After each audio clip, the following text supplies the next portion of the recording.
I'm Sharon Bill. Welcome to my Music Theory Tuition series where I work with you step by step through the ABRSM Discovering Music Theory grades. I'll work through every single exercise and explain everything you need to know. You can access information about the books I have available to help you on my website. Go to sharonbill.com. For advert-free and longer lessons, you can become a patron at patreon.com/SharonBill. If you can give me a like, that would be super, and please do subscribe to my channel to stay updated. You can support this channel by buying me a coffee at buymeacoffee.com/SharonBill. We're now moving on to a new topic. If you turn with me to page 10 of the Grade 5 Discovering Music Theory workbook, we're going to be looking at pitch, in particular looking at the tenor clef, which is a similar principle as the alto clef, and this is where this clef is sometimes referred to as the C clef, and in previous musical eras this moved around and just showed us where middle C could be. It just kept moving around the C. Now we just move it to the alto clef position, which is this middle line, and now the tenor clef, which is this line above. So this second line down denotes middle C. Of course, if you play an instrument that reads this clef, this chapter will be quite easy to you, but for those of us who don't, there are a couple of simple techniques in quickly working it out. And so I suggest that even though piano may not be your primary instrument, do keep a reference of a piano keyboard. We may be referring to that later. It's always just a good visual aid whether you play piano or not. And the big rule of thumb for this is always keep relating back to middle C so that you don't end up in the wrong octave. And you can see why it is that we have these different clefs, because we don't want to be having to read lots and lots and lots of ledger lines. And imagine if you were trying to play a high instrument with lots of high notes but written in bass clef. That would be nigh on impossible really, because there'd be so many ledger lines. And of course, alternatively, if you were trying to read a low instrument and low notes written in the treble clef, there'd be lots and lots of ledger lines as well there. And the reason that we have these other clefs is because some instruments kind of fall midway, where they go quite high into the treble clef register, as well as having mainly bass clef notes. And so sometimes they may want to just dip into one of these clefs. So the tenor clef would be cello or trombone or bassoon even, to that mid-range territory, to avoid the necessity of lots and lots of ledger lines. And if you keep middle C as your reference point all the time and just work it out from there, it takes a little bit of time, but you soon get used to working it out quickly. Now then, let's have a little look at exercise 1, where we're going to name each of these notes, and we're going to name them in each of the clefs. So we're going to have a treble clef, alto clef, tenor clef, bass clef, and notice how this is working from the highest to the lowest clef. And I suggest that you work along each one this way rather than this way. Don't keep changing clefs because you'll just get confused. Work out all of the treble clef ones, then all of the alto clef ones, so you can just keep your train of thought. Also, you can use the relationship between the notes to help you, so you can count how many notes lower, and always keep referring back to middle C. And so if we're in the treble clef, we know that this is a D, every good boy deserves, and the spaces spell face, F-A-C-E, and we can also count backwards, D, C, B, A. And if you use the piano keyboard, so even if you don't play piano, it's a good reference. You can count 1, 2, 3, 4 and know that you're down to the A, and just work it out step by step that way. So maybe if you want to just go ahead and do the treble letters first, if you want to go ahead and do them all, that's great, you crack on. and we can check through the answers together or just keep popping back into the video whenever you feel like you need a little bit of help. So I'm just going to work through all of these now, hoping that you've had a go. It's always better to have a go. It doesn't matter if you go wrong, you can just erase it and have another go. So let's do all of these treble clef notes.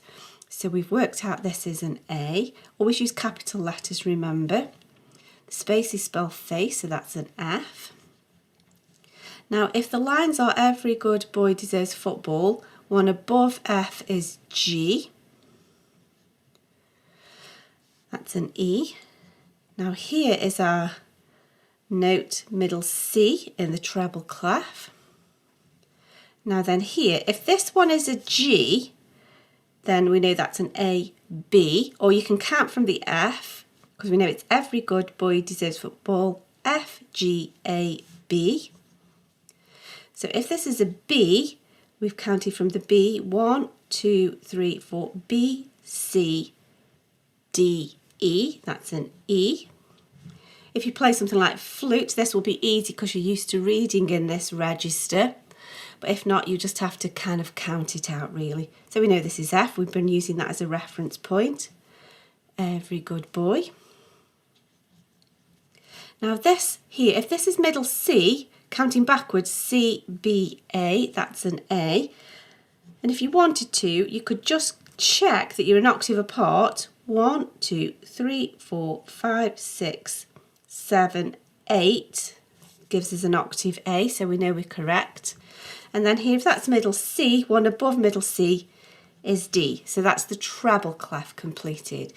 Now we're going to use the alto clef, which is a little bit trickier for me because I don't read that clef, but it's easy to work it out. So here, if this is, I'm just going to sketch this in and I can rub it out when I change clef.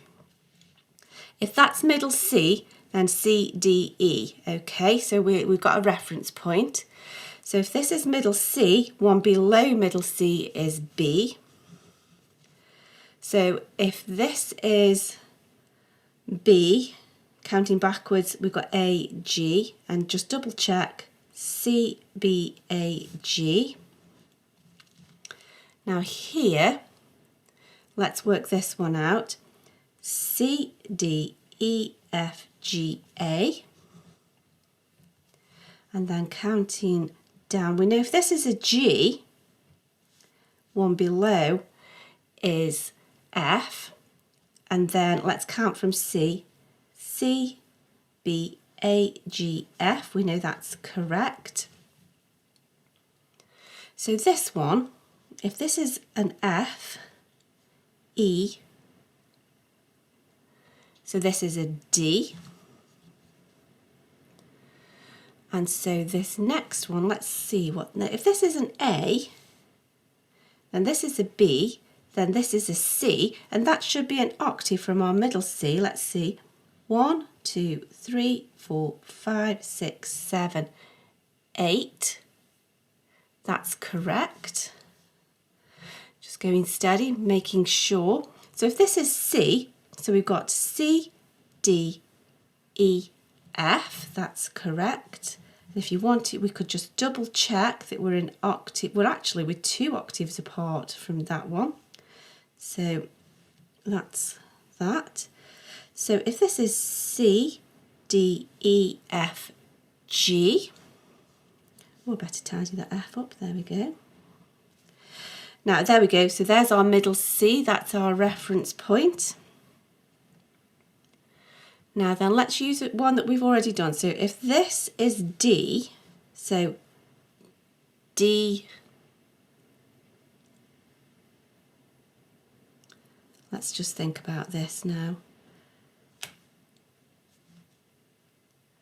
D, C, B, that's that one. Yeah, I just had a little brain freeze there. And then let's just see, let's count backwards. C, B, A, G, F, E. There we go. And so if you have a little bit of a brain freeze counting backwards, you can just refer and just count backwards just as a visual aid, just to help you. So let's just double check. I That's right. Okay, so now we can press on to the Tana Clef. So I'm just going to rub that line out because our middle C has moved, and this is now middle C. So if this is middle C, we're counting backwards, C, B, A, G. There we go. And if that is G, F, E, counting backwards. Now let's count up from C, C, D, E, F. So if this one is E, then that one must be D. And then counting backwards, D, C, B, that's that one. Now we're counting up from middle C. So let's count C, D, E, F, G, A. That's that one. So if that one's A, B, C, D. So if this is C, D, E, that's E. If that is C, then this is C, B, A. Now, and we could count all the way down, but let's use one we've done before, then we've done most of the work. If that is a B, that first ledger line is B, then we have an A, and then we have a G. Let me think now. That's correct, yep. And then counting from, let's count, well, we could count from the G, G, A, B, C. And of course, if that's middle C, then that's an octave down. 1, 2, 3, 4, 5, 6, 7, 8. There we go. That's a C. So, you know, you've got to get your brain going a little bit if these are alien clefs to you, but it's easily done if you just take your time. Keep middle C as your reference point, and of course just keep a visual aid to hand. You can always sketch one out quickly on a piece of scrap paper. It doesn't need to be a work of art, just a quick visual guide. And so now we're back into what is more familiar territory for me. If you play piano, you get treble and bass kind of for free. Let's press on. And so if this is an F, we know that the lines are good boys deserve football, and the spaces are all cows eat grass. So there's our F, all cows. There's a C, C, B, A, counting backwards. So if we know it's good boys deserve football always, then above A is B. Remember, this is where middle C is in the bass clef, because it's imagine that the treble and the bass meet in the middle on the piano keyboard, as it were. So we're one below middle C there. Now here that's a G, good boy, so G. So if that's G, counting backwards, G, F, E. Now then, if that's middle C, one above middle C is D, and then we can count upwards, D, E, F, G. So if that's middle C there, C, B, A, or good boys deserve football always, that's an A. Good boys deserve, there's a D. And if that's a G, let's count backwards, G, F, E, D, C. And if that's a G, one below G is F. Phew, there we go, that's that exercise completed. I hope this is helpful to your studies. Please do like and subscribe to stay updated. If you'd like to support this channel, you can buy me a coffee, and for advert-free lessons, you can become a patron. Do visit my website where you'll find many resources available to help you. Visit sharonbill.com. Thanks for watching. Bye.